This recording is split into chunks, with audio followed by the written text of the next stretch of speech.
If you are a senior planning to travel in 2026, there is one promise I need to make to you right away. The rules you relied on for years are no longer enough. New passport and travel policies taking effect in February 2026 are so strict that even experienced travelers are being denied at the airport with valid tickets in hand.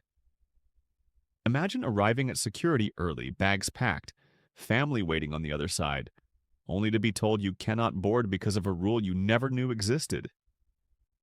That exact situation is about to become far more common. Starting this year, airports, airlines, and immigration systems are switching to fully automated enforcement. No more verbal explanations, no more exceptions, no more last-minute fixes at the counter. If one small requirement is missing, the system will block you instantly, and the hardest part is this. Many of these changes specifically affect older travelers who have been flying the same way for decades. What worked in 2024 or 2025 may now cost you extra fees, long delays, or even a complete travel denial. Some travelers will be forced to pay new charges just to pass through security. Others will be refused boarding before they even reach the gate. International trips that once felt simple will now require digital authorizations approved days in advance. These are not possibilities or rumors. These are real finalized policies going live in February 2026. The purpose of this video is simple and very personal. I want to make sure you never experience the frustration, embarrassment, or financial loss of being turned away from a trip you plan carefully. In the next few minutes, I'm going to walk you through every major change affecting seniors, explain exactly what documents you need, and show you how to avoid the most common mistakes. By the time we finish, you will know precisely how to travel in 2026 without stress, confusion, or surprises. And there is one particular new rule that can quietly cost you $90 every time you take a round-trip flight if you are not prepared. I'll explain that in detail in just a moment. Welcome to Immigration Desk USA channel. I focus on breaking down complicated travel and policy changes, so everyday people, especially seniors, can understand them clearly and confidently. The world of air travel is changing faster than ever, and my goal is to make sure you never feel lost in the process. Today, I'm going to guide you through the biggest updates taking effect in February 2026, including new airport ID enforcement, digital entry requirements for international trips, airline policy shifts, and several hidden traps that can catch even the most careful traveler. Think of this as your personal preparation guide for the new era of travel. And let's begin with the change that will impact more American seniors than anything else this year. The new domestic airport ID rules, beginning February 1st, 2026. The way you pass through airport security inside the United States is changing in a very serious way. For years, travelers heard about the real ID requirement, but rarely felt its full impact. Even after official deadlines passed, many airports still allowed people to fly using older, non-compliant driver's licenses. TSA officers often performed manual identity checks and waved travelers through with little more than a warning. That era of flexibility is officially over. In 2026, the rules are no longer suggestions. They are hard system-enforced requirements. From now on, if you arrive at a U.S. airport without a real ID-compliant license, a valid U.S. passport, or another federally approved form of identification, you will not simply be warned. You will be charged a new Confirm ID verification fee. The amount is $45, and it must be paid immediately at the airport before you are allowed to continue through security. This is not a deposit. It is not refundable, and it is not a one-time fix. The fee only covers a short verification window of 10 days. After that, the process must be repeated all over again. This is where many seniors are going to be caught completely off guard. Let me give you a simple example. Imagine you live in Michigan and fly to Arizona to visit family for 2 weeks. You arrive at the airport using your old standard driver's license, not realizing it is no longer compliant. TSA allows you to travel, but only after you pay the $48 fee. Snorts. You enjoy your trip, stay for 14 days, and then head back to the airport to fly home. At that point, your 10-day verification window has already expired. That means you must pay another $45 just to return home. Suddenly, a normal round-trip flight has quietly cost you an extra $90 for nothing more than using the wrong form of ID. And the cost is only part of the problem. Travelers who pay this fee are placed into a separate verification process that can add 20, 30, or even 40 minutes to their time at the airport. During busy travel seasons, that delay can easily turn into missed flights and unnecessary stress. The safest solution is very simple. If you do not yet have a real ID, the smartest option is to carry your U.S. passport whenever you fly domestically. A passport is fully accepted at every airport in the country and automatically exempts you from the new fee and the additional screening process. Many seniors assume a passport is only needed for international trips, but in 2026, it becomes one of the most valuable travel tools, even for flights inside America. Another option is to upgrade your state driver's license to a real ID compliant version as soon as possible. Most states offer this through their motor vehicle departments, and it is far less expensive than paying repeated airport fees. The key message from TSA is very clear. The days of explaining your way through security are finished. From now on, your documents will speak for you, and if they are not correct, the system will not bend. This single change alone is going to surprise millions of travelers, especially older Americans who have been using the same ID for years without any problems. But domestic travel is only the beginning. If you plan to leave the United States in 2026, the requirements become even more complex and far less forgiving. International travel systems are being redesigned to remove human judgment almost completely. Decisions about whether you can board a plane are increasingly being made by computers long before you ever reach the airport. I'm going to explain those international changes next because they are just as important as the real ID rules, and in some cases even more strict. Before we move into those overseas requirements, I want to pause for just a moment.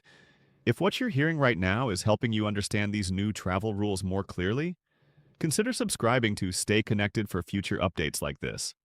Policies are changing quickly in 2026, and my goal is to keep you informed in simple, straightforward language so you never have to worry about being surprised at the airport. Now, let's continue because one of the biggest upcoming changes involves anyone planning to visit the United Kingdom this year, and it is already causing serious problems for unprepared travelers. If your travel plans in 2026 include England, Scotland, Wales, or even just a short layover in a British airport, there is a brand new requirement you must understand clearly. It is called the United Kingdom Electronic Travel Authorization, or ETA. And beginning February 25th, 2026, it becomes fully mandatory for almost all American travelers. In the past, U.S. citizens could simply book a ticket, show a valid passport at the airport, and board a flight to the UK with no extra paperwork. That simple process is disappearing. From now on, your passport alone is not enough. Before you are allowed to board a plane to the United Kingdom, you must have an approved digital authorization already linked to your passport. This system technically started earlier, but airlines were given a grace period to allow travelers to adjust. That grace period officially ends in February 2026. After that date, airline computers will automatically check for an approved ETA when your boarding pass is issued. If the authorization is not found in the system, the airline will not be able to print your boarding pass at all. And this rule applies even if the United Kingdom is not your final destination. For example, if you are flying from the United States to Italy with a connecting flight through London, you still must have an approved UK ETA before you ever leave home. Many seniors are assuming this is something they can handle at the airport counter or fill out quickly on travel day. That is not how the system works. The ETA must be completed in advance using the official UK government smartphone application. There is a small application fee, and while approvals are often quick, they are not guaranteed to be instant. Waiting until the last minute is one of the easiest ways to be denied boarding. Another common misunderstanding is believing that a travel agent or airline will automatically handle this step for you. They will not. The responsibility falls entirely on the traveler.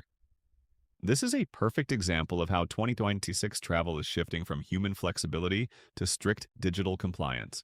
No authorization means no boarding, no exceptions, and no refunds for missed flights. The safest strategy is to apply for the ETA as soon as your travel plans are confirmed. Even if your trip is months away, think of it as part of your ticket, just as important as your passport. Now let's talk about continental Europe because major changes are happening there as well. In early 2026, the European Union is moving closer to full implementation of a new biometric entry-exit system. For decades, American travelers entering Europe simply handed over their passports to be stamped by an officer. That familiar process is being replaced by automated kiosks and digital tracking. When you arrive in most European countries, you will be directed to machines that collect facial scans and fingerprints before you're officially admitted. For younger travelers comfortable with technology, this may feel like a minor adjustment. For many seniors, however, it can be confusing and stressful. The kiosks require precise positioning, clear fingerprints, and careful attention to on-screen instructions. Mistakes can lead to delays or the need for additional screening. The most important change, though, is what happens behind the scenes. The new European system will automatically record the exact date you enter and the exact date you leave. Overstaying your allowed time, even by a single date, will no longer be overlooked. In the past, minor errors were often forgiven or corrected by border officers. Under the new system, those decisions are made by computers that do not offer leniency. A small mistake on one trip could create problems the next time you try to visit Europe. Seniors who like to spend extended periods abroad, perhaps visiting family or enjoying long vacations, must pay very close attention to these limits. There has also been a great deal of confusion online about another upcoming European requirement known as EDS. Many websites are already warning travelers that they need this authorization immediately. That information is misleading. EDS is expected to launch later in 2026, but it is not required at the beginning of the year. When it does become active, travelers over the age of 70 will be exempt from the application fee, though they will still need to complete the form. Any website asking seniors to pay an ETS fee before the official system is live should be treated with extreme caution. Unfortunately, new travel rules often create opportunities for scams, and older travelers are frequently targeted. The bigger picture here is very important to understand. International travel in 2026 is no longer controlled mainly by people standing behind counters. It is controlled by interconnected databases that check your documents, your authorizations, and your travel history automatically.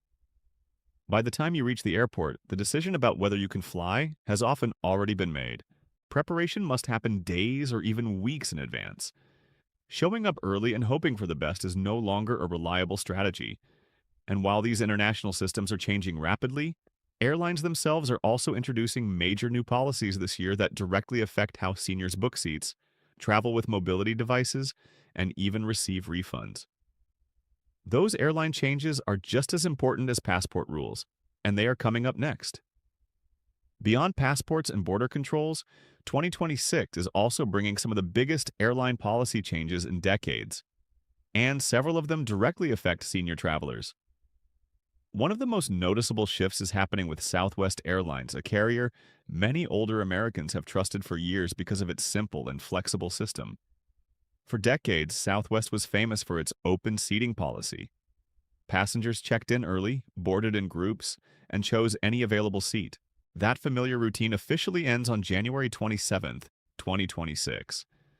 From now on, Southwest will operate like most other major airlines with fully assigned seating. At first glance, this may sound like an improvement. Knowing your exact seat in advance can certainly feel more organized, but there are important trade-offs that seniors need to understand.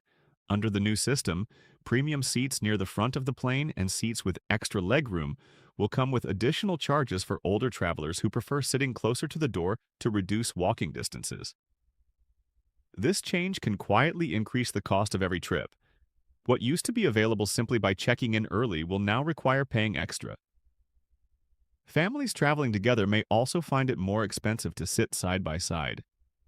Another long-standing Southwest policy is changing as well. In the past, passengers who needed to purchase an extra seat for comfort or medical reasons could often receive a refund for that additional seat after the flight. Starting in 2026, that refund is no longer guaranteed. If a flight is completely full and both seats are occupied, the second seat may not be refunded at all. This shifts more financial responsibility onto the traveler, and makes planning ahead more important than ever. There is also a safety-related rule that takes effect even earlier on January 11th, 2026, which is especially important for seniors who travel with mobility scooters or powered medical devices. New federal fire safety regulations limit the size of lithium-ion batteries allowed on airplanes. Any battery rated above 300 Wh will not be permitted on board Southwest flights. Many heavy-duty scooters and long-range mobility devices use batteries that exceed this limit. That means some seniors could arrive at the airport only to discover that their essential equipment cannot travel with them. The best way to avoid this nightmare scenario is to check the exact battery specifications of your device well before your trip.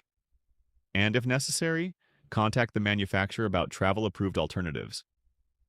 These rules are not flexible, and airlines are required to enforce them strictly. Southwest is not the only airline making changes across the industry. Seating policies, baggage fees, and boarding procedures are becoming more structured and less forgiving.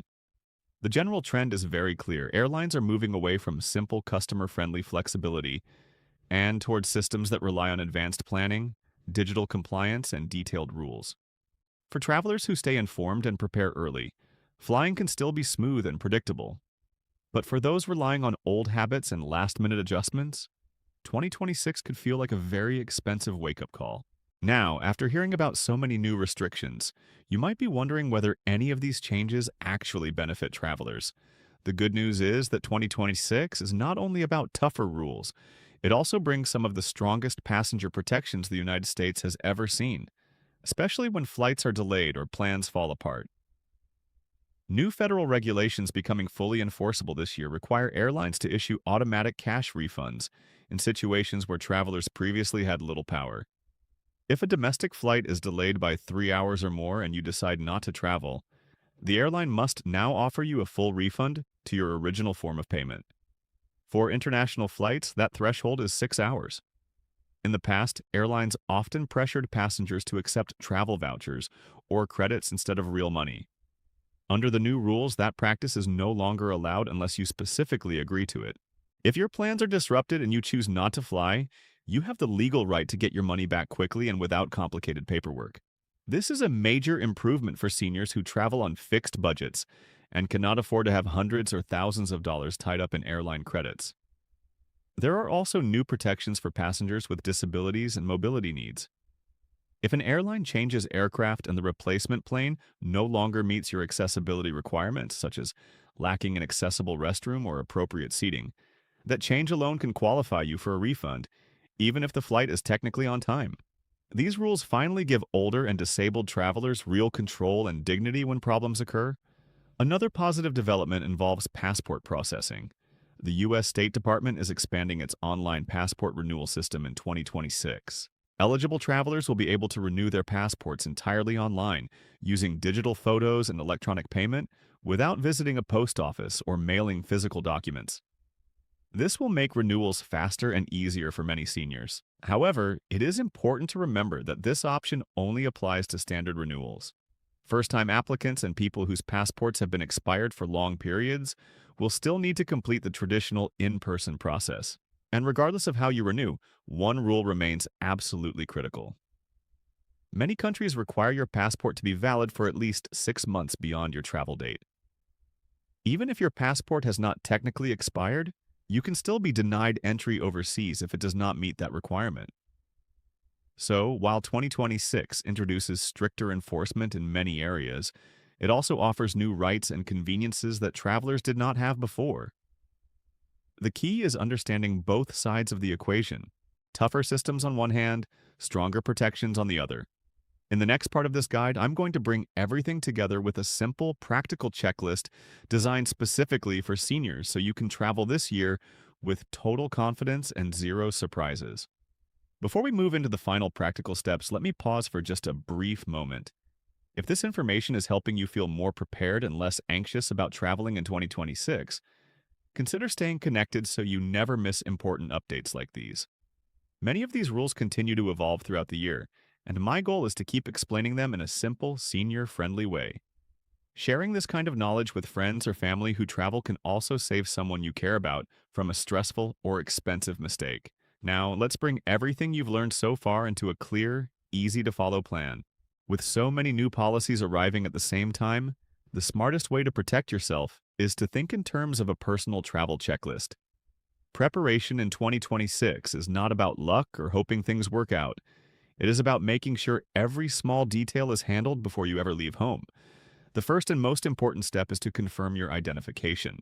Look at your driver's license right now and check whether it is Real ID compliant. If it does not have the required federal marking, plan to upgrade it as soon as possible. If upgrading is difficult or time-consuming, make a habit of carrying your U.S. passport whenever you fly domestically. That single document can save you fees, delays, and unnecessary headaches at the airport. Next, think carefully about any international travel you may have planned. If your trip involves the United Kingdom in any way, even as a short connection, apply for the UK Electronic Travel Authorization well in advance. Do not wait until the week of travel and never assume the airline will handle it for you. Make sure the approval is confirmed and properly linked to the exact passport you will be using.